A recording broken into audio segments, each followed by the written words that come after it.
We're actually missing a fitting on this one that actually holds the petcock in the end of this. Obviously, as you can see, this isn't connected. You want to drain all the air out of these things before you try and take this off. Number one, because if it's pressurized and you attempt to take it off, you are going to need Thor's hammer to get it off. When they are depressurized, they still take quite a bit of strength to crack them loose initially. So you just take off the main ring here.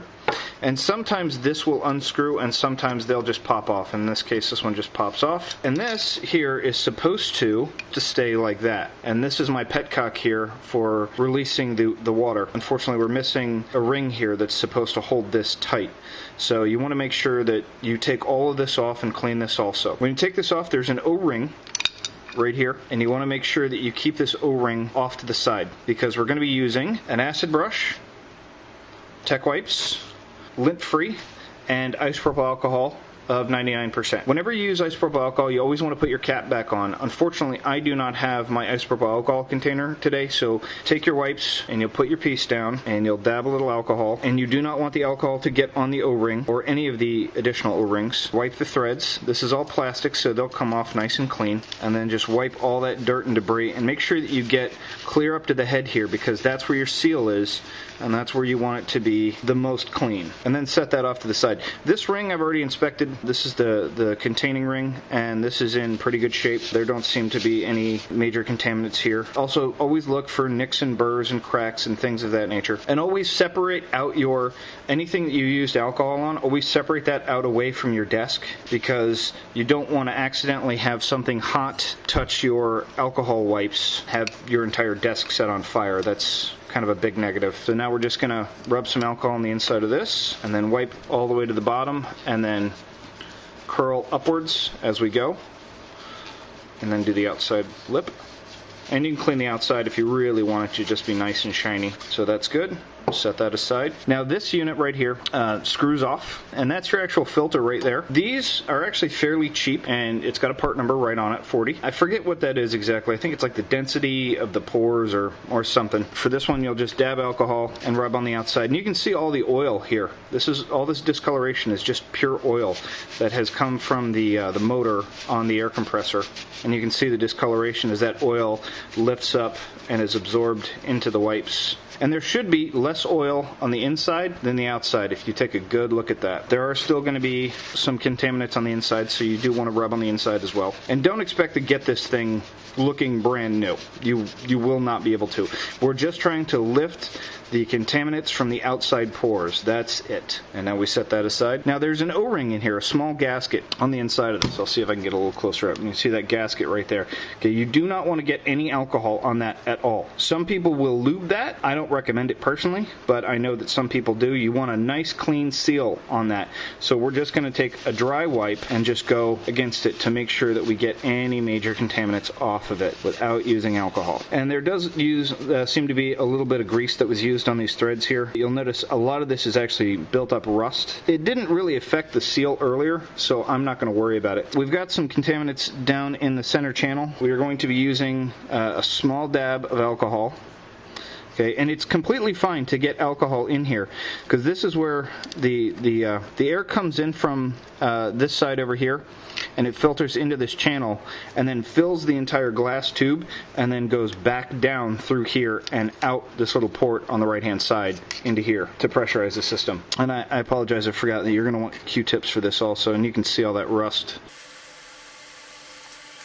Oh, this is really, really calcified on here. On the back side of my acid brush, I have a flat side that I use for scraping hard calcifications, just to break it up. Because this piece, I don't think can actually be removed.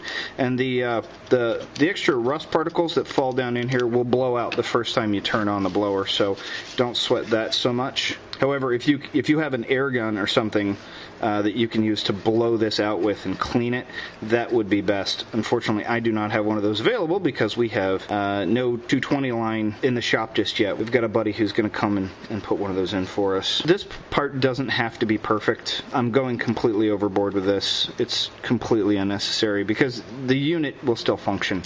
Alright, now that we've got that, I'm going to go ahead and clean my cap, just trying to get all the excess oil off of it. And the oil really likes to get down in these little grooves here, so you just want to break it up. You're not even done your tutorial, it's already on Facebook. And we can always use the acid brush to brush out the extra spots. And it's okay to just completely flood this thing with the isopropyl alcohol. If you're using technical grade isopropyl alcohol, it will dry completely clean. In fact, I don't even have to wipe this thing off. I could just blow on it and the heat from my breath will cause it to evaporate. But do not blow on isopropyl alcohol without proper safety goggles. I can't tell you how many times I've made that mistake in my life. Don't blow hard. Yeah, you don't want to blow on isopropyl alcohol if you don't have to, period, because that crap can get in your mouth. And it is toxic. We're done with that. This one I already cleaned earlier. This is the bottom O-ring, so I'm just going to go ahead and reinstall. Make sure that sits nice and firm. This you'll actually have to hold because it kind of floats while you put on your thread. Don't tighten this down too hard. Just barely finger tight on that. Get your O-ring, reinstall that. This is kind of the tricky part here, is getting this sucker in here. And Devin and I are going to have to order that part that holds this. That'll just go on there. And now I can drop that. Can we just get an assorted pack of O-rings to put on that thing? No, because we're not talking about O-rings here.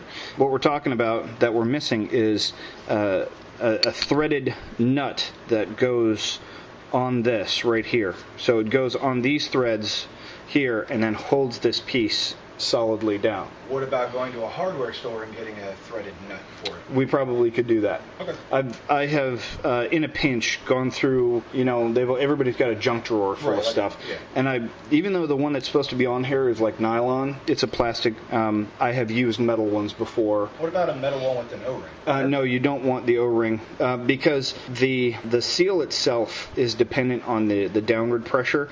And the reason that they have the plastic ones is because you can actually over-crush the O-ring that's in here. Okay. So you don't want to have too much tension on it. Is there washer an O-ring on the inside of that one? Yes. Okay. So there's the O-ring on the inside. And you don't want to crush it down too much. And the reason I didn't want to wash that oil off there is because that leftover oil, helps make the seal. So in the bottom of this is actually a small ball. And when pressure builds up in this container, it pushes that ball down and creates a seal. So the way that you drain these is by completely removing all the pressure from the tank, or at least from this line. Usually you'll have a cutoff valve on both ends of this in order for you to actually be able to drain the pressure. I don't think that we do on this one. So that is actually something Devin and I are going to have to look at installing later. That way we can drain these without having to depressurize the entire tank every single time. But I suspect we probably will only do monthly maintenance on this at best. And you'll notice them when they need to be drained because it will in fact fill up with water, or you'll start seeing water droplets on the side of the casing. Any more questions? When you're all done, make sure that you clean your tools, particularly if you have an acid brush. Now, mind you, these acid brushes are really cheap. I mean, it's like $15 for a box of 100 of these.